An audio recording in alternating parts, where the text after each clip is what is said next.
రోజుకు 50,000 సంపాదన. అలాగని ఆయన ఏమి కార్పొరేట్ దిగ్గజం కాదు, జస్ట్ ఒక గవర్నమెంట్ ఉద్యోగి. ఆయన గారు డ్యూటీ ఎక్కాడంటే మినిమం 50,000 లేందే ఇంటికి పోడట. ఆ లెక్కన అతని నెలవారీ సంపాదన ఎంతుంటుంది? ఇన్నేళ్ల సర్వీస్లో ఎన్ని కోట్లు వెనకేసుకొని ఉంటాడు? ఈ లెక్కలన్నీ చూసి ఏసీబీఏ అవాక్కవుతోంది. ఇంతకు ఆయన ఎవరో తెలుసా? ఒక జలమండలి అధికారి. దొరికిందే ఛాన్స్ అని దొర ముసుగులో దర్జాగా దోచుకోవడం మొదలుపెట్టాడు. చివరకు అరెస్ట్ అయ్యాడు. తెలంగాణ ప్రభుత్వ కార్యాలయాల్లో వేళ్లూనికిపోయిన అవినీతిని అంతమొందించడమే లక్ష్యంగా అక్రమార్కుల గుండెల్లో ఏసీబీ నిరంతరం వణుకు పుట్టిస్తోంది. గత కొన్ని రోజులుగా అవినీతి అధికారులపై ఉక్కుపాదం మోపుతూ వరుసగా రైడ్స్ నిర్వహిస్తోంది. పలువురు అవినీతి అధికారులను రెడ్ హ్యాండెడ్ గా పట్టుకుని జైలుకు పంపించారు. తాజాగా జలమండలి అధికారి అనంతలక్ష్మి కుమార్ హెచ్ఎండబ్ల్యూఎస్ఎస్బీ జనరల్ మేనేజర్ గా ఉంటూ ట్యాంకర్ల ద్వారా అక్రమ దందాకు తెరలేపాడని ఏసీబీ గుర్తించింది. రోజుకు 50,000 వరకు సంపాదిస్తున్నట్లు, అపార్ట్మెంట్లకు ఒక్కో ట్యాంకర్కు 5,000 రూపాయలు వసూలు చేసినట్లు ఏసీబీ అనుమానిస్తోంది.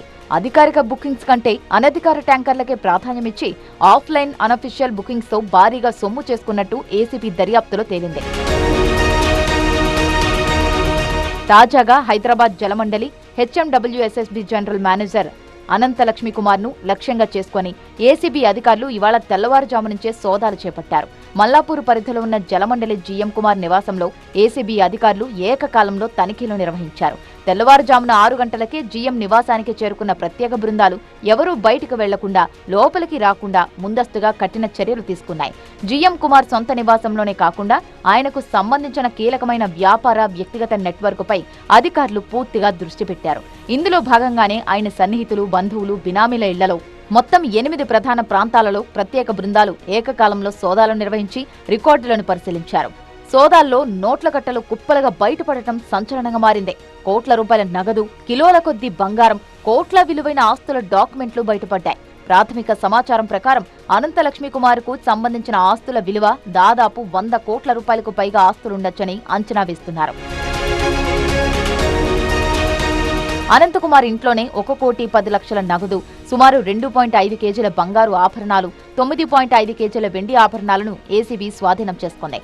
వీటితో పాటు హైదరాబాద్ గేటెడ్ కమ్యూనిటీలలో 3 flats, 6 open plots, Nizamabad, Sangareddy, Hyderabad లో 18 ఎకరాల భూమి ఉన్నట్లు ఏసీబీ గుర్తించింది. మరికొన్ని ప్రాంతాల్లో భారీగా ఆస్తులు గుర్తించిన ఏసీబీ అధికారిక లెక్కల ప్రకారం 5.88 కోట్ల రూపాయల ఆస్తులున్నట్లు తేల్చింది. ఇంకా తనిఖీలు కొనసాగుతున్నాయి. ఇంకా పూర్తిస్థాయి లెక్కలు ఇంకా రావాల్సి ఉంది. బ్యాంక్ లాకర్లను కూడా తెరిచి ఆస్తుల వివరాలను సేకరించేందుకు అధికారులు సిద్ధమవుతున్నారు. స్వాధీనం చేసుకున్న నగదు, బంగారం, స్థిరాస్తులు, ఇతర ఆర్థిక లావాదేవీలపై ఏసీబీ అధికారులు లోతుగా విచారణ జరుపుతున్నారు. పూర్తి వివరాలు బయటకు వస్తే ఈ కేసులో మరిన్ని కీలక అంశాలు వెలుగులోకి వచ్చే అవకాశం ఉందని తెలుస్తోంది.